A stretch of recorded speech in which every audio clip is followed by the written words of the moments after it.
Hello दोस्तों। तो living world का जो फर्स्ट चैप्टर है, हमने फर्स्ट चैप्टर का जो फर्स्ट वीडियो है मैंने अपने चैनल पे अपलोड कर दिया है। और उस चैप्टर का जो इंट्रोडक्शन पार्ट है मैंने एक्सप्लेन करने की कोशिश की है। वो जो लिविंग वर्ल्ड कैसे बना, दुनिया कैसे बनी, थोड़ा सा ब्रीफ डिस्क्रिप्शन है, आप देखिए। वो बहुत अच्छी लेक्चर मैंने बनाई है आप लोगों के लिए। तो लिविंग वर्ल्ड का जो सेकंड चैप्टर है उसमें हम आज पढ़ने वाले हैं लिविंग वर्ल्ड। इसमें हम लोग आज एक टर्म पढ़ेंगे। पहला टर्म पढ़ेंगे बायोडाइवर्सिटी। बायोडाइवर्सिटी एक टर्म है, बायोडाइवर्सिटी। तो बायोडाइवर्सिटी पढ़ने के बाद हम इसमें फिर पढ़ेंगे नोमेनक्लेचर। ठीक है, नोमेनक्लेचर पढ़ेंगे। इसके बाद इसके नेक्स्ट वीडियो में हम पढ़ेंगे क्लासिफिकेशन।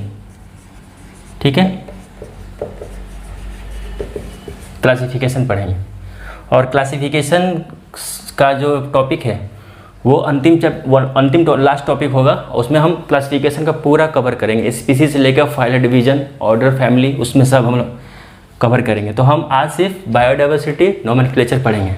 तो मैंने फर्स्ट लेक्चर में आपको बताया था कि जो हमारा पहले हमारी जो दुनिया थी वो नॉन लिविंग थी। ठीक है, नॉन लिविंग थी। नॉन लिविंग के बाद हमारे पास लिविंग वर्ल्ड बना, मतलब नॉन लिविंग पार्ट में हमारे लिविंग ऑर्गेनिज्म आए।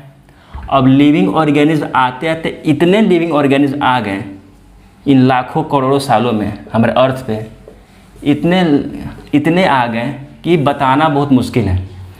ठीक है, बहुत सारे आ गए। तो यहीं पे एक टर्म आता है कि बायोडाइवर्सिटी। अगर एक सेल जो लिविंग वर्ल्ड था, अगर उसने अपने जैसे लिविंग वर्ल्ड को पैदा किया होता तो उसके एक ही जैसे होते ना। जैसे मान लो कि ये बॉडी ए है तो अपने जैसा ए पैदा करना चाहिए था। ये सारे बॉडी ए पैदा होना चाहिए था। ये भी बॉडी ए होता, ये सारे ए होते, एक जैसे ही होते।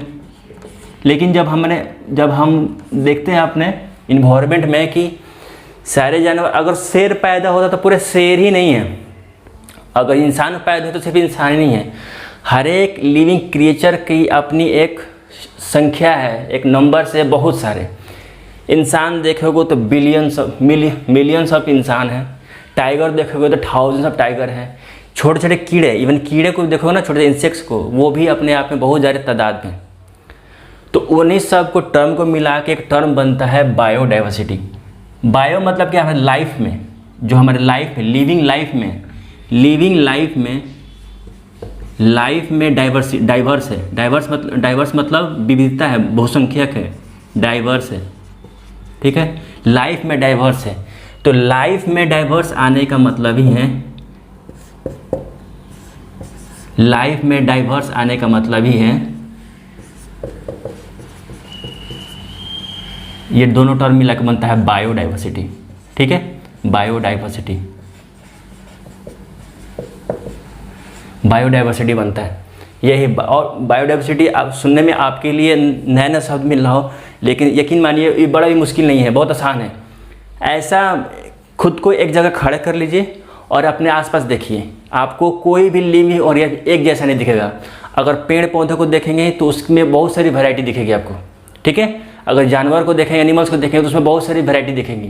तो बस वो उस वैरायटी को ही बायोडाइवर्सिटी कहते हैं। मैंने ये नहीं कहा कि आप सड़क पे जाइए और अलग अलग तरह के पत्थर पहाड़ हैं उसको देखिए, वो पत्थर पहाड़ लिविंग नहीं है, नॉन लिविंग है। आपको सिर्फ लिविंग देखना है, लिविंग में वैरायटी देखनी है। कीड़े मकोड़े कई तरह के हैं, पेड़ पौधे कई तरह के हैं, इंसान भी, इवन कि इंसान भी कई तरह के हैं। बायोलॉजिकली इंसान एक ही है लेकिन देखने में अलग अलग है। जैसे हम इंडियंस ऐसे हैं, कोरिया वाले वाइट फेयर हैंडसम दिखते हैं, अमेरिकी वाले कुछ ऐसे दिखते हैं, इराक वाले कुछ ऐसे दिखते हैं, नेपाल जाइएगा तो कुछ अलग देखेंगे।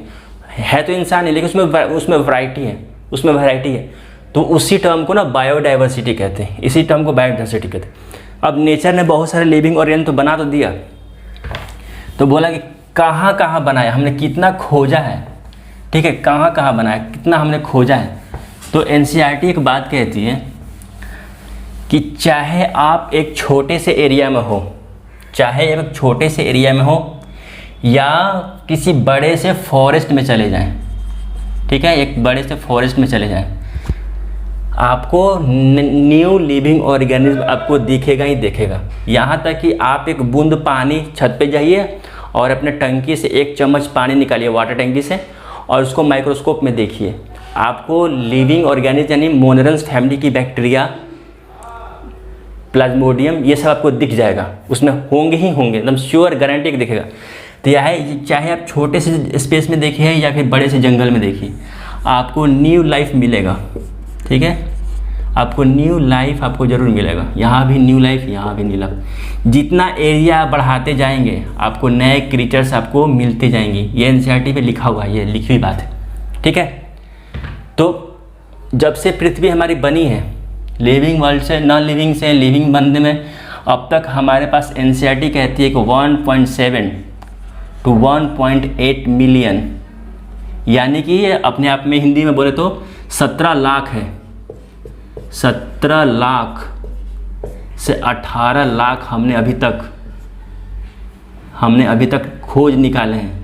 ये लिखित में है, इतने लोग, ये लिखित में है, अभी और ढूंढना बाकी है। 17 से 18 लाख स्पीसीज़ को हमने ढूंढ निकाला है। अब कंफ्यूज मत करिएगा, मैंने एक टर्म मैंने ऑर्गेनिज्म बोल रहे हैं, ठीक है, एक टर्म मैंने बोला ऑर्गेनिज्म, एक टर्म बोला मैंने स्पीसीज़, कंफ्यूज नहीं किया, ये दोनों टर्म अलग अलग हैं।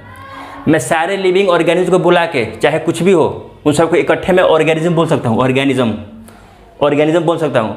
लेकिन किसी खास पर्टिकुलर किसी जाति को, किसी जानवर की कोई जो खास जाति होगी ना, जैसे शेर हो तो तुम सिर्फ शेर ही हो, ठीक है, तुम मच्छर हो तो सिर्फ मच्छर ही हो, तुम इंसान तो इंसान हो, तो बस उस पर्टिकुलर उस कैटेगरी को, उस जाति को, उस ग्रुप को हम स्पीसीज़ कहते हैं, ठीक है, उस स्पीसीज़ कहते हैं। हम इंसान एक अपने आप में एक स्पीसीज़ है, आपका तुलसी का पौधा है अपने आप में एक स्पीसीज़ है, ठीक है। जो मम्मी चने की सब्जी बनाती है ना, चने फुला को, चना जो है वो अपने आप में ग्राम, चना ग्राम कहते हैं ना, ग्राम अपने आप में एक स्पीसीज़ है, ठीक है। तो बस उसे स्पीसीज है। बाकी मैं जितने भी लिविंग ऑर्गेनिज्म को एक साथ बोल दूँ तो ऑर्गेनिज्म बोल सकता हूँ। मैं स्पीसीज़ के बारे में बताऊँगा अच्छे से, ठीक है, वो बताऊँगा मैं आपको क्लासिफिकेशन में। आज हमें सिर्फ नोमेनक्लेचर पढ़ना है, ठीक है, नोमेनक्लेचर पढ़ना है।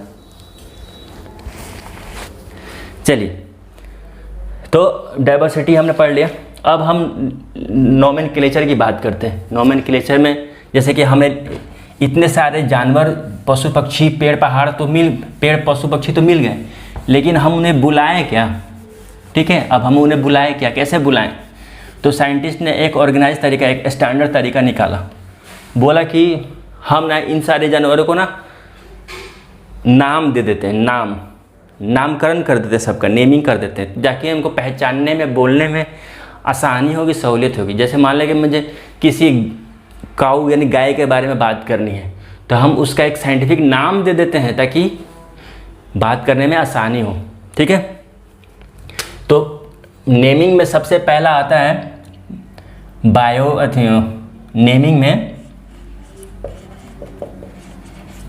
नेमिंग में सबसे पहले आता है नेमिंग को स्टैंडर्ड तरीके से कहते हैं नोमेनक्लेचर, ठीक है। नोमेनक्लेचर को ही कहते हैं, साइंटिफिक नेम नोमेनक्लेचर कहते हैं। तो नोमेनक्लेचर करने से पहले हमें चाहिए कि उस जानवर को आइडेंटिफिकेशन अच्छे से कर लिया जाए,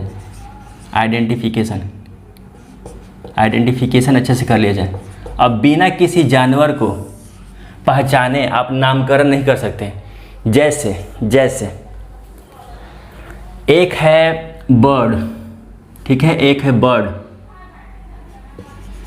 ठीक है, एक बर्ड जिसके पास क्या होते हैं, विंग्स, ठीक है, विंग्स।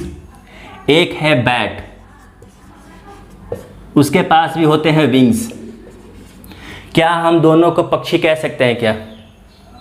जब तक हम उसके बारे में अच्छे से पहचान ना कर ले, हम उसका नाम नहीं कर सकते, नामकरण नहीं करना चाहिए, गलत है, पाप है, ठीक है। तो हमें पहले क्या है कि पहले हम उस जानवर के बारे में आइडेंटिफाई कर लें कि हमें किस बारे में बात करनी है। उसका बर्ड्स के बारे में अगर हमें पता चल जाए कि जो बैट है ये एक्चुअल में बैट में ये एनिमल है, ये बर्ड्स नहीं है, ये एक मैमल है, ठीक है, ये एक मैमल है, इंसानों वाली खूबी रखने वाला जानवर। इंसानों की तरह जिस कैटेगरी में इंसान आते हैं ना, उसी कैटेगरी में लगभग ये है मैमल। ये बर्ड्स है, ये एब्स है, ये एब्स है, ये एक्चुअल में बर्ड है। तो क्या दोनों का नामकरण एक जैसा होगा? नहीं, दोनों का नामकरण अलग अलग होगा। ठीक है, दोनों का नामकरण अलग अलग होगा। अब नामकरण करने के लिए साइंटिस्टों ने क्या किया कि अपने काम को ना बांट लिया, अपने काम को ना बांट लिया। बांटा कैसे? तो कहा कि देखिए, एक साइंटिस्ट हुए आर एच विटेकर, ये मेरे थोड़ा फेवरेट साइंटिस्ट में से एक है, आर एच विटेकर। ये 1969 क्या है? ये वही है जब लूनर मिशन, चंद्रयान, नासा का द्वारा चांद पे लूनर मिशन भेजा गया था, अपोलो मिशन। ठीक है, अपोलो मिशन इसी साल भेजा गया था। तो इस अपोलो मिशन की वजह से इसको याद रखिए। एच.आर. विटेकर 1969 में एक क्लासिफिकेशन देते हैं, जितने भी लिविंग ऑर्गेनिज्म हैं उनको वो 5 कैटेगरी में बांट देते हैं, जिसको बोलते हैं 5 kingdom classification. 5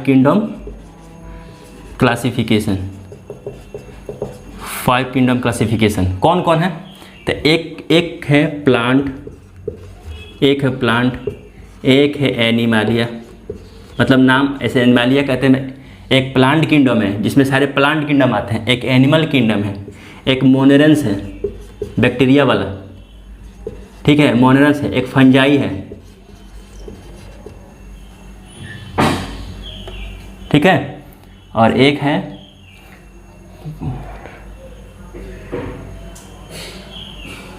plant, Animalia, मोनेरेंस, fungi और प्रोटिस्टा। देखें, 5 किंगडम में इन्होंने, इस साइंटिस्ट ने बांट दिया इन सारे कैटेगरी को कि हमारी धरती पे ना लगभग ऐसे तो इससे भी ज़्यादा है। एक और कैटेगरी है वायरस का, ठीक है, वायरस, ये वायरस इस कैटेगरी में नहीं आता। ये भी अभी इस पर रिसर्च कर रही है। अकेले रहता है तो नॉन लिविंग रहता है, और जब लिविंग में डाल दो तो लिविंग बन जाता है। तो इसको ये सारे के सारे लिविंग हैं। ये एक ऐसा पार्टिकल है कि अभी जहाँ बाहर फेंका रहेगा तो ये नॉन लिविंग की तरह रहेगा, जैसे ही ये किसी लिविंग में डाल दो तो ये भी जिंदा हो जाता है। तो इसको इस कैटेगरी में रखा है। तो 5 किंगडम में प्लांट रखा दिया। तो प्लांट को देखने के लिए प्लांट को ढूंढो, उसका आइडेंटिफिकेशन करो, उसका नोमेनक्लेचर करो, उसका पूरा हिसाब किताब देखो। ये सब देखने के लिए इसकी एक संस्था है ICBN, ठीक है, ICBN, international code for botanical nomenclature, मतलब प्लांट्स के रेख देख इस संस्था की जिम्मेदारी है, ICBN की, ठीक है, ICBN इसकी जिम्मेदारी है। उसी तरह एनिमल मतलब क्या है? जूलॉजी जूस है, तो इसकी देख रेख करने के लिए इस संस्था को रखा गया है, ठीक है, international code of zoological nomenclature. मैं यहाँ पे लिख दे रहा हूँ सबका पूरा नाम, आपके एनसीईआरटी में दिया हुआ है अंडर। अच्छा, इसमें 4 और ऑफ के चक्कर में मत पड़िएगा, आपको बुक में भी उल्टा फुल्टा दिखेगा, हो सके एग्जाम में भी 4 किसी और के लिए दे दे, ऑफ किसी और के लिए दे दे, लेकिन जो एनसीईआरटी में लिखा हुआ है मैं ही आपको लिख देता हूँ, ठीक है। यहाँ पे लिखा है, इसका नाम है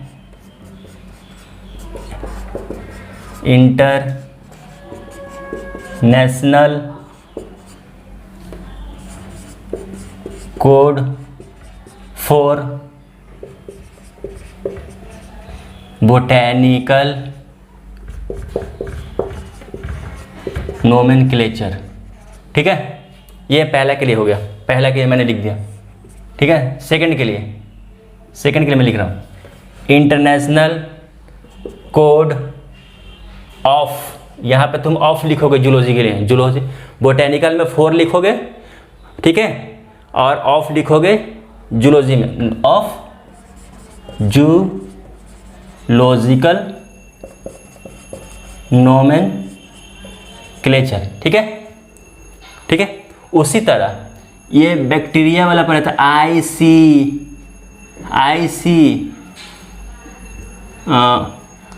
इसी तरह एक और कोड है, मेरे ध्यान में नहीं आ रहा है। इसी तरह मोनेरेंस के लिए भी एक IC है, ठीक है, एक कोड है, एक लॉ है, उसी तरह फंजाई के लिए भी है, उसी तरह प्रोटिस्टा के लिए भी है। तो हमारी जो एनसीईआरटी बुक है वो इस दो को बताता है कि आईसीबीएन और आईसीजेडएन ये दो संस्था है जो प्लांट्स और एनिमल्स की जो संस्था है उनको नोमेनक्लेचर और तामझाम हिसाब किताब सब रखता है। ठीक है, बहुत गर्मी है। ये इतना वीडियो पॉज करके पहले आप इसको लिख लीजिए, उसके बाद मैं इसको बताता हूँ कि नोमेनक्लेचर कैसे करना है। ठीक है,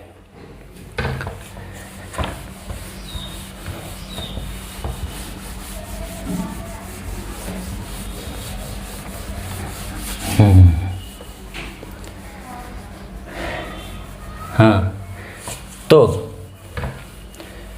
जो नाम है, सुनिए, जो नाम है वो बेसिकली 3 तरह के नाम हो सकते हैं, किसी जानवर है, किसी प्लांट्स का, किसी एनिमल प्लांट का, 3 तरह के नाम हो सकते हैं। एक लोकल नेम, एक लोकल नेम, पहले देखिए एक है लोकल नेम, ठीक है, जिसको वर्नाकुलर लैंग्वेज, वर्नाकुलर नेम ही बोलते हैं, वर्नाकुलर ही बोलते हैं। एक होता है इंग्लिश नेम, इंग्लिश नेम, ठीक है। एक होता है scientific name, scientific name, scientific. 3 तरह के नाम हो सकते हैं किसी जानवर का।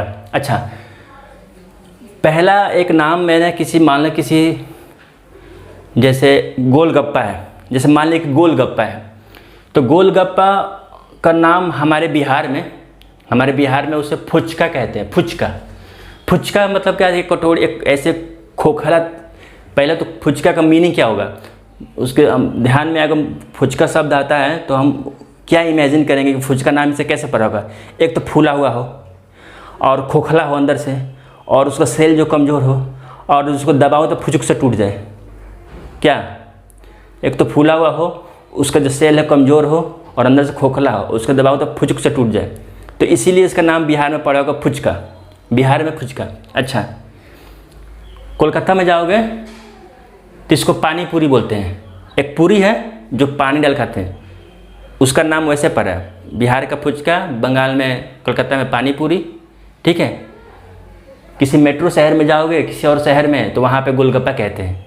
तो एक ही सब्जेक्ट का नाम 3 नाम हो गए, 3 नाम हो गए। कन्फ्यूज़न होगा नहीं? कन्फ्यूज़न तो होगा, बिल्कुल कन्फ्यूज़न होगा। मान लो कि हमारे हिंदू धर्म में जो काऊ है, हम उसको गाय कहते हैं, गाय है, हिंदी में गाय कहते हैं, गाय, ठीक है। हो सकता है अरबी में कुछ और बुलाते हों, इंग्लिश में काऊ कहते हैं, इटली में कुछ और बुलाते हों, इससे कन्फ्यूज़न होगा। तो साइंटिस्टों ने कहा कि हम ना लोकल नाम नहीं रखेंगे, हम लोकल नाम नहीं रखेंगे, इससे लड़ाई झगड़ा हो सकता है। चाहे अगर मान लो कि धार्मिक कोई नाम हो गया और बोला कि नहीं किसी जानवर का नाम तुमने भगवान के नाम से कैसे रख दिया, तो धार्मिक में भावनाएं आहत होने लगती हैं। तो बोला कि नहीं, हम ऐसा कोई काम नहीं करेंगे जिसमें झगड़े होने का कोई चांस हो, तो हम लोकल नाम नहीं रखेंगे। अब आते हैं इंग्लिश नाम पे। तो जो इंग्लिश बोलने वाली जो हमारी इस वक्त पूरे दुनिया भर में तेज़ी से बढ़ रही है पॉपुलेशन, इतने लोग लगभग मान के चलिए कि इंग्लिश लोग बोल रही है। इंग्लिश बोलने वाली पॉपुलेशन नहीं तो 50% से भी ज़्यादा है इस वक्त पूरी दुनिया में, 50% से भी ज़्यादा है। तो अगर हम इंग्लिश में किसी गाय को काऊ कहते हैं तो पाकिस्तान में भी काऊ ही कहेंगे, Iraq, America, London, Britain, Australia, ठीक है, जापान, कोरिया, रशिया, सब जगह काऊ ही कहेंगे। तो ये काऊ चल सकता है, काऊ चल सकता है। लेकिन और भी जानवर हैं जिसका इंग्लिश नाम किसी को पता नहीं है, ठीक है, सबको पता नहीं है। इंग्लिश हर जगह तो नहीं चलती है ना, इंग्लिश तो हर जगह नहीं चलती है। कुछ ही लोग जो इंग्लिश पढ़ते हैं उसको तो पता है कि काऊ नाम है, लेकिन इंग्लिश नाम चलती नहीं है। तो साइंटिस्टों ने कहा कि नहीं, हम इंग्लिश नाम भी नहीं रखेंगे, हम इंग्लिश नाम भी नहीं रखेंगे, हम कुछ ऐसा नाम रखेंगे, हम एनिमल्स, प्लांट्स का कुछ ऐसा नाम रखेंगे कि साइंटिफिक नाम में किसी की भावनाएं आहत ना हो, कोई क्लेम ना करे। पहली बात क्या है कि किसी की भावनाएं आहत नहीं करनी है, किसी को प्रॉपर्टी क्लेम नहीं करने देना, नहीं नहीं नहीं ये नाम हमारे देश का है तो हम इसका नाम रखेंगे, तुम कैसे रख सकते हो, बवाल हो जाएगा। तो हमें वो नहीं करना, हमें एक ऐसा नाम लेना है जो किसी को कोई प्रॉब्लम ना हो, ठीक है। तो उन्होंने कहा कि चलो ठीक है, हम ना एक ऐसी भाषा को चुनते हैं जो पूरी दुनिया में है ही नहीं। उस भाषा को कहते हैं लैटिन लैंग्वेज, रोमन एम्पायर में एक लैटिन लैंग्वेज होता था, उसे बोला जाता था। अब वो भाषा है ही नहीं, तो साइंटिस्टों ने इस लैंग्वेज को सिलेक्ट कर लिया कि हमारे सारे जानवरों का नाम ना लैटिन करेंगे। ऐसी भाषा को इस लैंग्वेज से मिलता जुलता वर्ड हम लोग जानवरों का नाम रखना शुरू करेंगे। ठीक है, जैसे मान लो कि डिक्शनरी में खोजते रह जाओगे, खोज के मर जाओगे को सैपियंस का मतलब क्या होता है, होमो सैपियंस का मतलब क्या होता है, होमो सैपियंस ये कोई इंग्लिश वर्ड नहीं है, एक लैटिन वर्ड है जो लैंग्वेज डेड हो चुकी है, तो हम उसको कहते हैं होमो सैपियंस। अब होमो सैपियंस हमने इतनी बार बोल रखी है, हमारे सामने से इतनी बार गुजरी है, जैसे लगता है कि ये इंग्लिश वर्ड है। हम डिक्शनरी में खोजते हैं होमो सैपियंस, तो वहाँ दिखाते हैं होमो से इंसान को कहते हैं, लेकिन एक्चुअल में होमो सैपियंस एक इंग्लिश वर्ड नहीं है, एक लैटिन वर्ड है। ठीक है, लैटिन वर्ड है, उसका स्पेलिंग भले ही रोमन होता है लेकिन वो एक लैटिन लैंग्वेज है। ठीक है, चलिए तो हम इतना सोचे कि चलो हमने इतना ये 3 को छोड़ दिया, हमने सिर्फ साइंटिफिक नेम, लोकल नेम और इंग्लिश नेम छोड़ के हम साइंटिस्ट नेम को ही प्रेफर करेंगे, हम साइंटिस्ट नेम सबका नाम देंगे। तो कहा गया कि कितने वर्ड का होना चाहिए, तो किसी ने कहा कि हम ना सिंगल वर्ड का रखेंगे। पहला स्टेटमेंट है कि हम लोग सिंगल वर्ड का रखेंगे नाम, सिंगल वर्ड का नाम लिखेंगे। किसी ने कहा कि नहीं हम लोग डबल वर्ड का, सिंगल डबल वर्ड का हम लोग नाम रखेंगे। ठीक है, एक ने कहा कि नहीं हम लोग ट्रिपल वर्ड का नाम लिखेंगे, ट्रिपल वर्ड। ठीक है, ट्रिपल वर्ड, सिंगल वर्ड ज़्यादा चला नहीं। ठीक है, सब ने कहा कि नहीं हम डबल वर्ड का नाम रखना चालू करेंगे। इसने सेलेक्ट किया कि हमें ना डबल वर्ड का नाम चाहिए, ट्रिपल वर्ड का नाम भी नहीं चला। साइंटिस्टों ने कहा कि नहीं कम से कम 2 नाम होने चाहिए ताकि एनिमल का अच्छे से डिस्क्रिप्शन हमें मिल सके, पहचान मिल सके। तो सिंगल और ट्रिपल वर्ड को छोड़ के डबल वर्ड सिस्टम हमने चालू किया। तो डबल वर्ड जो जिस साइंटिस्ट ने लाया कि चलो डबल वर्ड वाला हम लोग रखें, उस साइंटिस्ट का नाम है लिनियस कैरोलस।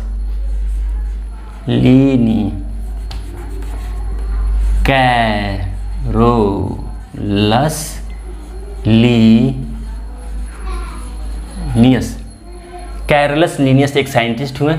ठीक है, उन्होंने सजेस्ट किया कि नाम 2 वर्ड का है। एक्चुअली जो उस सिस्टम जो नाम रखने का 2 वर्ड वाले सिस्टम को इन्होंने कहा कि ये बाइनोमियल नोमेनक्लेचर। बाई मतलब होता है 2, बाइनोमियल 2 नाम वाले, बाइनोमियल सिस्टम। अच्छा, एक थ्योरी है, मुझे आइडिया नहीं है, जिन्होंने जूलॉजी बॉटनी में एमएससी या पीएचडी कर रखा हो उनको शायद स्टोरी पता हो। ऐसे उड़ते उड़ते खबर है कि जो कैरोलस लीनियस है वो बाइनोमियल सिस्टम के असली फादर नहीं है। उन्होंने ये सजेस्ट नहीं किया था। एक और है कैप्रोस बहीने करके कोई साइंटिस्ट होते थे, मुझे नाम ठीक से अभी याद नहीं आ रहा है, कैप्रोस बहीने करके कुछ नाम था। उन्होंने बाइनोमियल सिस्टम बनाया था कि जानवरों का नाम, प्लांट का नाम, 2 नेम सिस्टम होना चाहिए। तो उनका किया हुआ काम कुछ ऑर्गेनाइज तरीके से नहीं था, कुछ अच्छे से सिस्टमेटिक वे नहीं था, ढंग से नहीं था। तो उन्होंने कैरोलस लीनियस ने उस कॉन्सेप्ट को चुरा लिया कि उठा लिया, सजेस्ट कर लिया। उन्होंने अपने तरीके से एक सिस्टमेटिक वे से सजा के उन्होंने दुनिया को सामने पेश किया। तब से उनको कहा जाता है कि बाइनोमियल सिस्टम के जो फादर हैं, जो ऑर्गेनाइज़र हैं, जिन्होंने दिया है, वो उसको कैरोलस लीनियस इन्हीं के नाम से चलता है। फाउंडर कह लीजिए, फादर कह लीजिए, ठीक है, एस्टेब्लिशर कह लीजिए, वो कैरोलस लीनियस ही है बाइनोमियल नोमेनक्लेचर के। ठीक है, बाइनोमियल नोमेनक्लेचर। तो साइंटिस्ट ने कहा कि बाइनोमियल नोमेनक्लेचर तो रखेंगे, इसके जो 2 नाम आते हैं, वो 2 नाम हमें क्या रिप्रेजेंट करते हैं, हम क्या रखें, उन 2 नाम में हम क्या रखें। जैसे मान लें कि एक बहुत ही लोकल नाम है, इतनी बार आपके सामने से गुजरा होगा अगर आप बायोलॉजी पढ़ रहे हैं और नीट की तैयारी कर रहे हैं। तो एक आम है, ठीक है, एक आम है जिसको इंग्लिश में कहते हैं आप लोग मैंगो। इसका साइंटिफिक नाम है मैंजीफेरा। हम लोग पढ़ते थे, हम जी पे ध्यान था, हम लोग मैग्नीफेरा पढ़ते थे, मैग्नीफेरा। ध्यान दीजिएगा, एग्जाम में मैंजी को कहीं मैग्नी लिख दिया और मैग्नी पर हड़बड़ी में टिक लगा दिया तो आप तो गए काम से। मैंजीफेरा इंडिका होता है। ठीक है, इंडिका शब्द समझ लीजिएगा, जहाँ ब्रिटिश लोग काम करते थे ना, तो उस हमारे स्टेट को नाम इंडिका, इंडियन ओरिजिन के नाम से इंडिका बोलते हैं। ठीक है, ब्रिटिश लोग तो इंडिका कहते हैं, मैंजिफेरा इंडिका। तो साइंटिस्ट ने कहा कि जो एक नाम है उसे हम कहेंगे स्पीसीज एपिथेप्स। ठीक है, एपिथेप्स का मतलब होता है उपाधि। एक होता है जेनेरिक एपिथेप्स,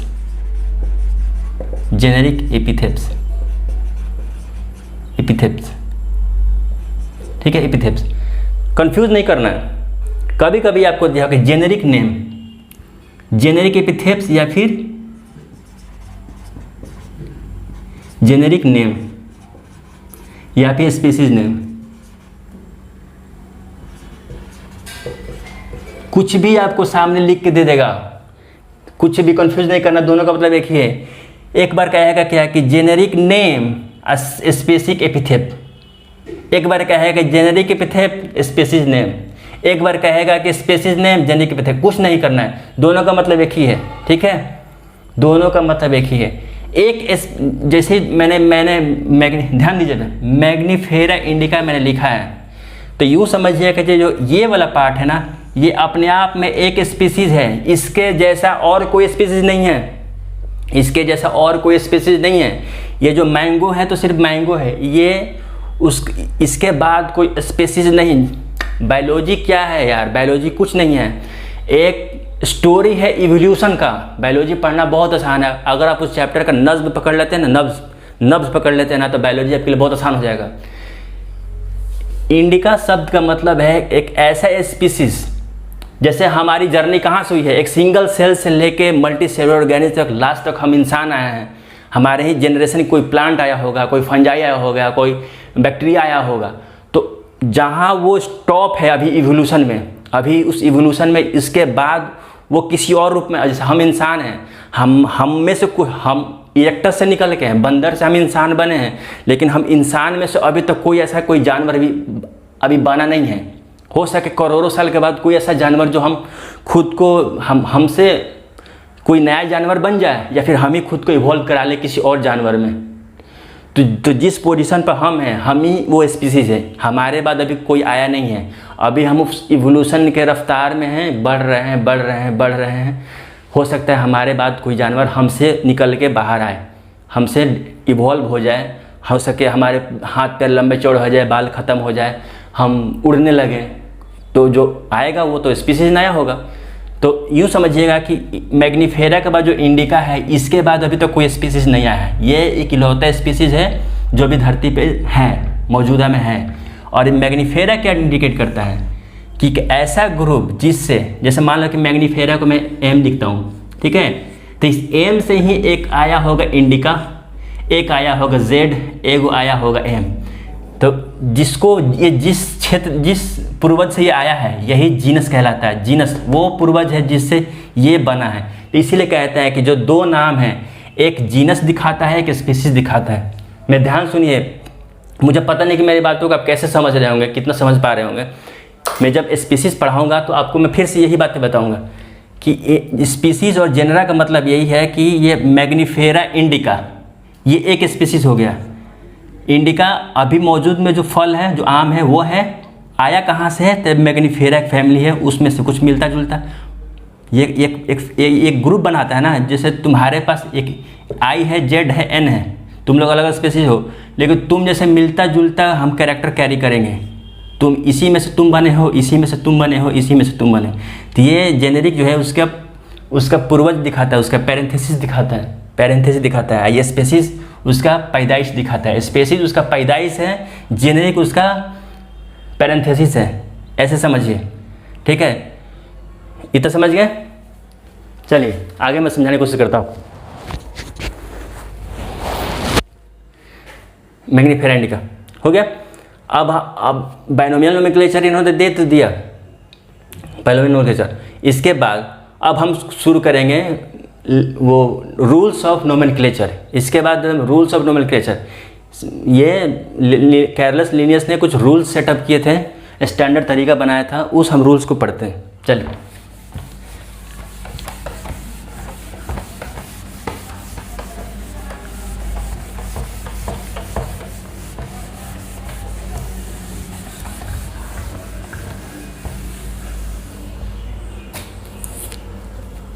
पहला रूल नंबर 1, नोमेनक्लेचर का रूल नंबर 1, मैंने पहले ही बताया आपको कि हमें एक ऐसी लैंग्वेज चाहिए जो दूसरा कोई क्लेम ना कर सके। तो एक लैंग्वेज है लैटिन लैंग्वेज।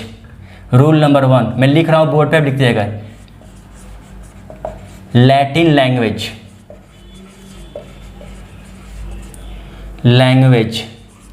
which is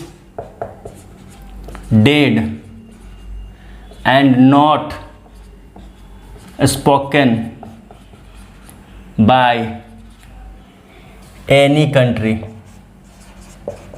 ठीक है, एनी कंट्री। पहला रूल कि हमें एक लैंग्वेज चाहिए, Latin language which is not spoken by any country.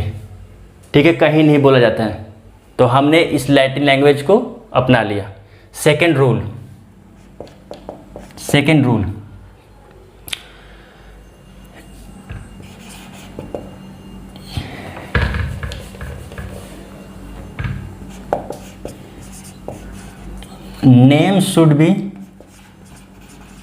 name should be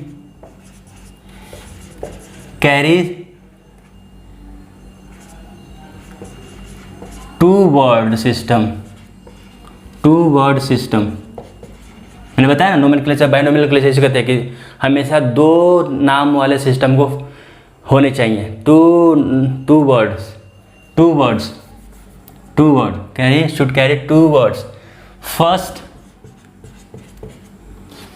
first word denote generic epithets। ठीक है, एंड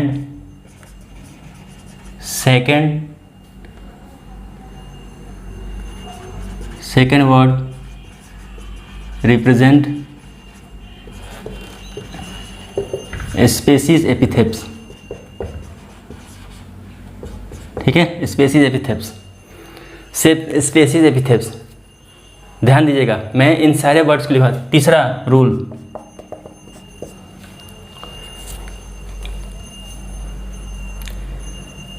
हो गया। अच्छा,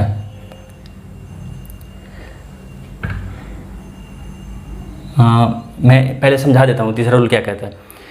पहला रूल तो समझ गए आप लोग कि लैटिन लैंग्वेज में होना चाहिए। ठीक है, दूसरा रूल क्या है कि 2 वर्ड का होना चाहिए, जो कि पहला वर्ड जेनेरिक दिखाता है, सेकेंड वाला नाम स्पीसीज दिखाता है। थर्ड क्या है कि बोल रहा है कि इसे लैटिनाइज करना होगा। पहले हमें लैटिनाइज करना होगा, लैटिनाइज करना होगा। लैटिनाइज का मतलब होता है हिंदी में तिरछा लिखना। जैसे मैं अपना नाम लिखूं, मेरा नाम ऐसे लिखा जाता है, रोहित कुमार। ठीक है, ऐसे मेरा नाम लिखा था रोहित कुमार, ये सीधा वर्ड है। मैं इसे लैटिनाइज करूंगा, तो लैटिनाइज करने के लिए मैं इसे तिरछा लिखूंगा।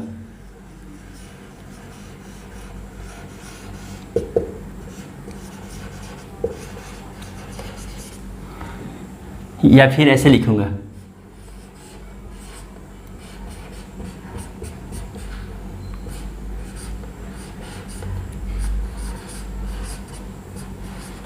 ऐसे लिखूंगा। ये इसी कहते हैं तिरछा लिखना। ठीक है, अलग अलग तरह में अलग अलग आता है। अगर रूल देखिए, रूल समझिए, अगर अगर पेपर पे लिखा हुआ नाम आ रहा है, आप अपने हाथ से नहीं लिख रहे हैं, एग्ज़ाम में बैठे कोई किताब पढ़ रहे हैं, कोई पत्रिका, कोई मैगज़ीन पढ़ रहे हैं, अगर उस पर किसी स्पीसीज़ का नाम अगर आया तो हमेशा तिरछा लिखा होगा। आप अपने हाथ से तिरछा नहीं लिख सकते, आपको हाथ में प्रैक्टिस नहीं है। ये सिर्फ प्रिंटिंग मशीन का कमाल है कि वो तिरछा नाम लिख के देगा। ठीक है, तो उसे कहते हैं कि लैटिनाइज करना है, तिरछा करके लिखना है।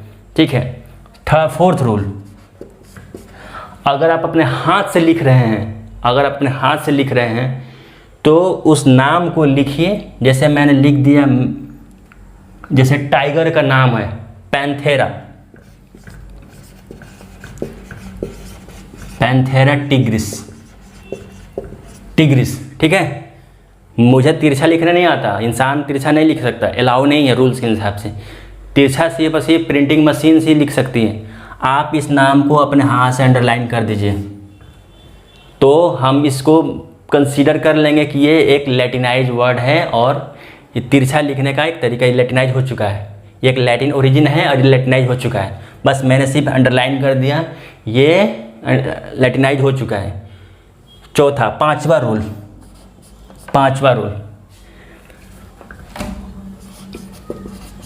फर्स्ट जो लेटर है पैंथेरा का, जो फर्स्ट लेटर है वो कैपिटल होना चाहिए, ठीक है, वो कैपिटल होना चाहिए। और जो सेकेंड लेटर है वो स्मॉल होना चाहिए, स्मॉल। सेकेंड लेटर देखिए, पैंथेरा में पी कैपिटल होना चाहिए, टिग्रिस में टी छोटा होना चाहिए, ठीक है, और इसमें स्पेस भी होना चाहिए, और इस दोनों के नाम में स्पेस भी होना चाहिए, ठीक है, और सेपरेटली अंडरलाइन होना चाहिए,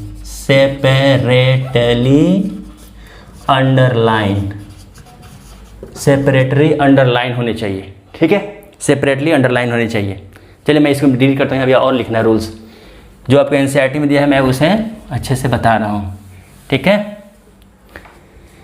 पहला ध्यान से सुनिए, पहला नियम लैटिन लैंग्वेज को होना चाहिए जो कि किसी भी कंट्री के द्वारा ना बोली जाती हो। सेकंड, वो 2 वर्ड्स का होना चाहिए। जो फर्स्ट वर्ड है वो जेनेरिक एपिथेट्स होता है, सेकंड वाला स्पेसिफिक एपिथेट्स होता है, यानी स्पेसिफिक नेम जेनेरिक नेम। तीसरा उसे लैटिनाइज यानी तिरछा हमें लिखना है। तिरछा लिखना है मतलब हमें नहीं लिखना है, बुक्स में तिरछा होना चाहिए। अगर इंसान तिरछा नहीं लिख रहा है, यहाँ पे लिख देता हूँ बाई मशीन, ठीक है। अगर प्रिंटिंग मशीन से छाप के आ रही है तो मशीन तिरछा लिखेगा। अगर हम इंसान खुद से लिख रहे हैं, ठीक है, बाई मैन, मैं यहाँ पे घेर लिख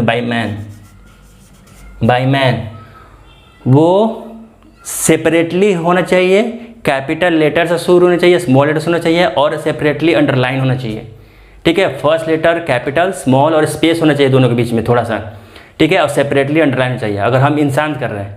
उसके बाद आप चाहें नाम कमाने का और चाहते हैं कि आपका भी नाम हो,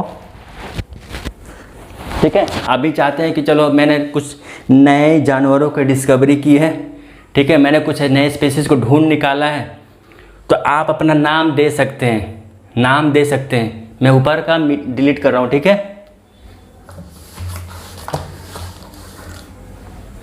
मैं ऊपर का डिलीट कर रहा हूँ।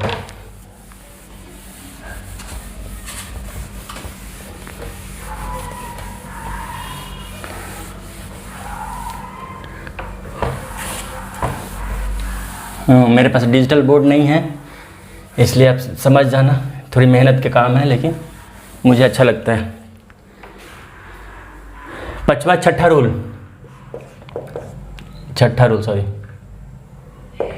रूल, ऑथर नेम या साइंटिस्ट नेम, डिस्कवरर नेम, इन तीनों का नाम आप लिख सकते हैं। जैसे मैंजीफेरा, अब देखिए मैं यहाँ पे फाइनली लिख देता हूँ, फाइनली लिख रहा हूँ, कैपिटल लेटर होना चाहिए जेनेरिक में, तो मैंने कैपिटल लिख दिया, मैंजीफेरा, मैंने इसे अंडरलाइन कर दिया। छोटे वाले शब्द को आई से लेके इंडिका, मैंने इसे भी अंडरलाइन कर दिया। अब मैं चाहूँ तो अपने साइंटिस्ट का नाम लिख सकता हूँ, ठीक है। इसे कभी भी थ्री वर्ड सिस्टम मत समझिएगा, ये अभी भी बाइनोमियल सिस्टम ही है, बस बगल में मैंने साइंटिस्ट का नाम जोड़ दिया है, ये अलाउ है, इतना करना साइंटिस्टों ने अलाउ कर रखा है कि आप अपना चाहे तो नाम लिख दीजिए, ठीक है। माने कि मैं सड़क पर चल रहा हूँ, मैंने किसी घोंघे को देख लिया, किसी भटकुआ को देख लिया, कुछ ऐसी प्रजाति मैंने देख ली, मैंने यहाँ चाहा तो मैंने कोई जानवर देखा, उसके जीन प्लस स्पेसीज किया, मैंने उसे अंडरलाइन किया और मैंने वहाँ पे ROH लिख दिया, क्या तो रोहित ने डिस्कवर किया, ऐसा अलाउ है, ठीक है, ऐसा अलाउ है, आप ऐसा कर सकते हैं। लेकिन ये जो वर्ड है इसके कुछ रूल्स हैं, ये लैटिन नहीं होना चाहिए, ठीक है, ये लैटिन नहीं होना चाहिए, ये आपका अपना वर्ड जिस जगह के हैं वहीं का, जैसे मैं अमेरिकी हूँ, चाहे भारतीय हूँ, श्रीलंकी हूँ, कहाँ का हूँ, मेरा जहाँ का नाम है वहाँ लिख सकता हूँ, ये लैटिनाइज नहीं होगा, लैटिनाइज नहीं होना चाहिए, ठीक है, रोमन में होना चाहिए, ठीक है, अंडरलाइन नहीं होना चाहिए, अंडरलाइन नहीं होना चाहिए, रोमन में होना चाहिए, अंडरलाइन नहीं होना चाहिए, ठीक है। और इसका भी फर्स्ट लेटर कैपिटल होना चाहिए। इतने रूल्स हैं कि capital letter start with capital letter, ठीक है, कैपिटल लेटर, ठीक है। कहलाएगा ये बाइनोमियल सिस्टम ही, बगल में साइंटिस्ट के नाम लिखा हुआ है, ठीक है, ये करके इसका रूल है, ठीक है। ये इतना रूल है कि लेटिनाइज नहीं होनी चाहिए, रोमन में होना चाहिए, मतलब इंग्लिश अल्फ़ाबेट में होना चाहिए, अंडरलाइन नहीं होना चाहिए और स्टार्ट विद कैपिटल लेटर चाहिए। इतनी इस साइंटिस्ट के नाम में तीसरा नाम हो सकता है, ठीक है। अच्छा, एक और रूल है, वो एनसीईआरटी का पहला ही लाइन है वो नोमेनक्लेचर में। जैसे कुछ ऐसा शब्द मिल गया, देखिए मैं आपको एक जोक की तरह समझाता हूँ, इसे सीरियस मत लीजिएगा, लेकिन वो अलाउ है, ऐसा अलाउ है। जैसे मान लें कि मैंने एक ऐसा वर्ड ढूंढा, जैसे लैटिन वर्ड कहाँ का है, सबसे ज़्यादा साइंटिस्टों को सहूलियत हेल्प कहाँ से मिलेगी, अगर वो ब्रिटिश यूरोप के हों तो उनके लिए आसान है लैटिन लैंग्वेज में वर्ड बनाना, ठीक है, लैटिन लैंग्वेज में वर्ड बनाना उनको लिए आसान है, क्योंकि वहाँ पे लैंग्वेज पहले हुआ करती थी, कुछ किताबें डिक्शनरी मिल जाएंगी। हम इंडियंस को तो नहीं मिलेगी, हम श्रीलंकन को तो नहीं मिलेगी, हम पाकिस्तानियों को तो नहीं मिलेगी। तो आप क्या करेंगे कि उस नाम को उठाइए, जैसे एग्जांपल है, जैसे मान लो कि आपकी एक गर्लफ्रेंड है, और उसका नाम है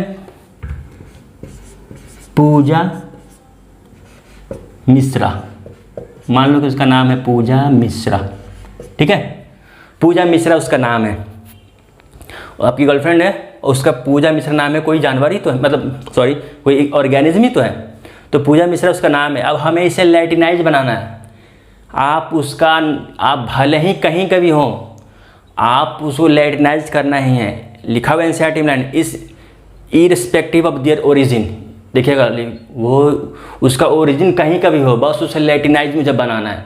तो अब मुझे लिखा है पूजा मिश्रा नाम है, अब मैं इसे लैटिनाइज कैसे करूं भाई, तो चलिए हम इसको लैटिनाइज कैसे करते हैं। तो इसको पूजा को बना दीजिए पूजकड़ी, ठीक है, पूजकड़ी कर दीजिए। आप मिश्रा को मिश्री कर दीजिए। मैं समझाने की कोशिश कर रहा हूँ यार, दिल में मत लो, मत ऐसे, मतलब किसी जानवर को बनाना तुम बनाना, मैं जो कि समझ, मतलब पूजा मिश्रा है, उसका नाम हमें लैटिनाइज करना है, पहले तो लैटिन करना है, पूजकड़ी मिश्री उसका नाम हो गया। अब हमें इसे साइंटिफिक नेम नहीं लिखना है, तो रूल्स क्या है, पहला लेटर कैपिटल होना चाहिए, चलो मैंने कैपिटल लिख दिया, ठीक है, कैपिटल मैंने लिख दिया। उसके बाद पूजकड़ी, छोटा वाला वर्ड मिश्री, पूजकड़ी मिश्री, उसके बाद हम इसे अंडरलाइन करना सेपरेटली, ठीक है, हो गया, समझे। यही इसको बाइनोमियल नोमेनक्लेचर कहते हैं। तुम कोई भी जानवर का नाम अपने हिसाब से खोजना चाहते हो, बस उसे ढूंढो, उसका नामकरण करो, पहले तो कोशिश करो कि लैटिनाइज नाम दो, अगर लैटिनाइज नाम नहीं मिले तो लैटिन वर्ड से मिलता है, तो सब नहीं मिला तो अपने ही वर्ड को लैटिनाइज बनाओ। पूजकड़ी मिश्रा, पूजा मिश्रा को मैंने पूजकड़ी मिश्री बनाया, उसका साइंटिफिक नेम है ऐसे दिया बाइनोमियल नोमेनक्लेचर। ये एक लाइन है जिसका एनसीईआरटी में लिखा कि आप उसको बनाइए इररिस्पेक्टिव ऑफ देयर ओरिजिन, इससे फ़र्क नहीं पड़ता कि उसका ओरिजिन कहाँ से हो, बस उसे लैटिनाइज करिए, ये नियम है, ठीक है। तो नोमेनक्लेचर में हमें इतनी सारी बातें थी जो हमें आज पढ़नी थी। इसके बाद बायोडाइवर्सिटी के बाद नोमेनक्लेचर हमने पढ़ लिया, बायोडाइवर्सिटी के बाद हमने नोमेनक्लेचर पढ़ लिया, नोमेनक्लेचर के सारे रूल, नोमेनक्लेचर ये हमने पढ़ लिया। इसके बाद हमें पढ़ना है क्लासिफिकेशन, जो बहुत ही लंबा, इसका भी हम 2 पार्ट में बनाएंगे। क्लासिफिकेशन में पढ़ना, तो नोमेनक्लेचर में इतनी सारी बातें। देखो मेरी वीडियो को ध्यान से सुनना, पढ़ना, बार बार पढ़ना, बार बार एनसीईआरटी पढ़ना। मैंने बोला कि एनसीईआरटी पढ़ने का तरीका क्या है, पहले एनसीईआरटी के पहले पेज पे जाओ और वहाँ पे एक बॉक्स बनाओ, उसे ऐसे जितना तुम्हें क्षमता है, जितनी कैपेसिटी, उसे ऐसे बॉक्स बनाओ, और जितनी बार पढ़ो उसे एक राउंड टिक मारते जाओ। ये रिवीजन करने का सबसे बेस्ट तरीका है, लाइन बाय लाइन पढ़ लेगा। अब मैंने लाइन बाय लाइन तुम्हें समझाने की कोशिश की है, जो मैंने बोला है वो सब एनसीईआरटी लाइन की है, मैंने बाहर से कुछ नहीं बोला। तुम उसमें पढ़ते जाओगे, तुम्हारी बातें सब मिलती जाएगी। और हाँ, नई वाली एनसीईआरटी पढ़ो, नई वाली एनसीईआरटी जो पुरानी वाली एनसीईआरटी है, जो क्वेश्चन 2023 में आए थे उस एनसीईआरटी को होल्ड पर रख दो, नई वाली एनसीईआरटी खरीद के लाओ और उसे पढ़ना चालू करो। मैं नई एनसीईआरटी ही फॉलो कर रहा हूँ, ठीक है। तो नोमेनक्लेचर में इतनी बातें हो गई, ठीक है। अब हम लोग क्लासिफिकेशन में वीडियो नंबर 3 पे मिलते हैं। चलो ठीक है, बाय, टेक केयर।